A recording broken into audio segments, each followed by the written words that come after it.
जय श्री कृष्णा दोस्तों, आप सभी को मेरा नमस्कार। कल आप सभी ने कार्तिक मास महात्म का चौथा अध्याय सुना। आज मैं आप सबको कार्तिक मास महात्म का 5वां अध्याय सुनाने जा रही हूँ।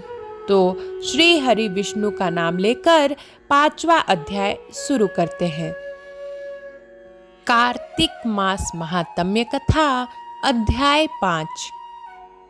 प्रभु मुझे सहारा है तेरा, जग के पालनहार। कार्तिक मास महात्म की कथा करूं विस्तार। राजा पृथु बोले, हे नारद जी, आपने कार्तिक मास में स्नान का फल कहा। अब अन्य मासों में विधि पूर्वक स्नान करने की विधि, नियम और उद्यापन की विधि भी बतलाइए। देवर्षि नारद ने कहा, हे राजन, आप भगवान विष्णु के अंश से उत्पन्न हुए हैं, अतः ये बात आपको ज्ञात ही है। फिर भी आपको यथाचित विधान बतलाता हूँ। आश्विन माह में शुक्ल पक्ष की एकादशी से कार्तिक के व्रत करने चाहिए। ब्रह्म मुहूर्त में उठकर जल का पात्र लेकर गांव से बाहर पूर्व अथवा उत्तर दिशा में जाना चाहिए।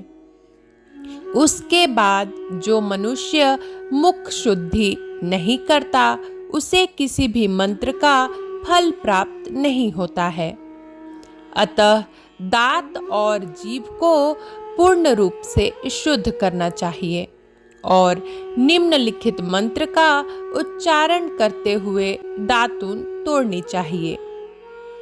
हे वनस्पतिये, आप मुझे आयु, कीर्ति, तेज, प्रज्ञा, पशु, संपत्ति, महाज्ञान, बुद्धि और विद्या प्रदान करो।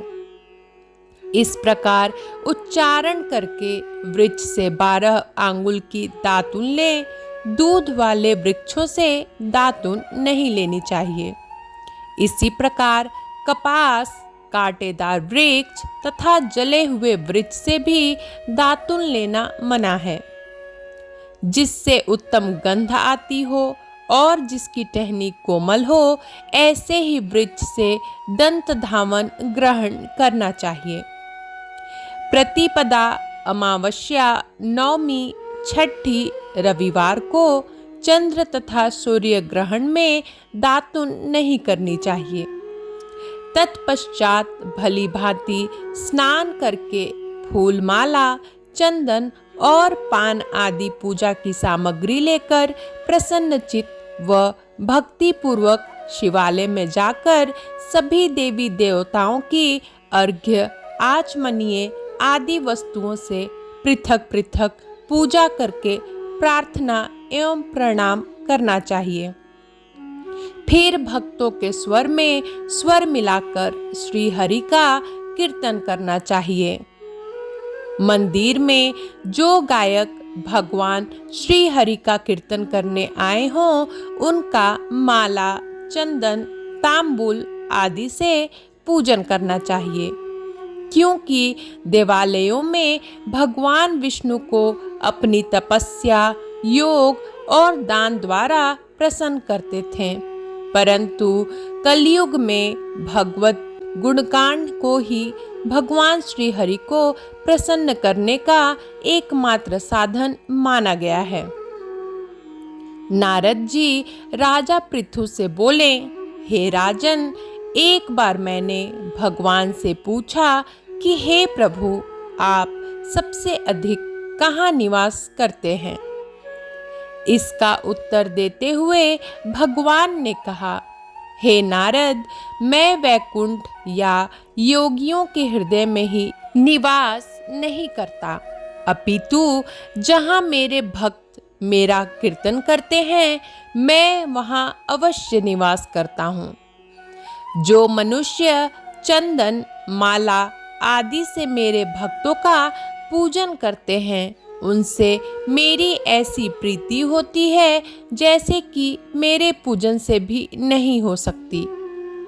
नारद जी ने फिर कहा, शिरीष, धतूरा, गिरजा, चमेली, केसर, कंदार और कटहल के फूलों व चावलों से भगवान विष्णु की पूजा नहीं करनी चाहिए। अड़हल, कंद, गिरीश, जूही, मालती और केवड़ा के पुष्पों से भगवान शंकर की पूजा नहीं करनी चाहिए। जिन देवताओं की पूजा में जो फूल निर्दिष्ट हैं, उन्हीं से उनका पूजन करना चाहिए। पूजन समाप्ति के बाद भगवान से क्षमा प्रार्थना करनी चाहिए, यथा, हे सुरेश्वर, हे देव, न मैं मंत्र जानता हूँ, ना क्रिया, मैं भक्ति से भी हीन हूँ। मैंने जो कुछ भी आपकी पूजा की है उसे पूरा करें। ऐसी प्रार्थना करने के पश्चात साष्टांग प्रणाम करके भगवत कीर्तन करना चाहिए। श्री हरि की कथा सुननी चाहिए और प्रसाद ग्रहण करना चाहिए। जो मनुष्य उपरोक्त विधि के अनुसार कार्तिक व्रत का अनुष्ठान करते हैं, वह जगत के सभी सुखों को भोगते हुए अंत में मुक्ति को प्राप्त करते हैं। कार्तिक मास महात्म अध्याय 5 समाप्त हुआ। कल मैं आप सभी के लिए कार्तिक मास महात्म अध्याय 6 लेकर आऊंगी। तब तक के लिए जय श्री कृष्णा, जय विष्णु भगवान।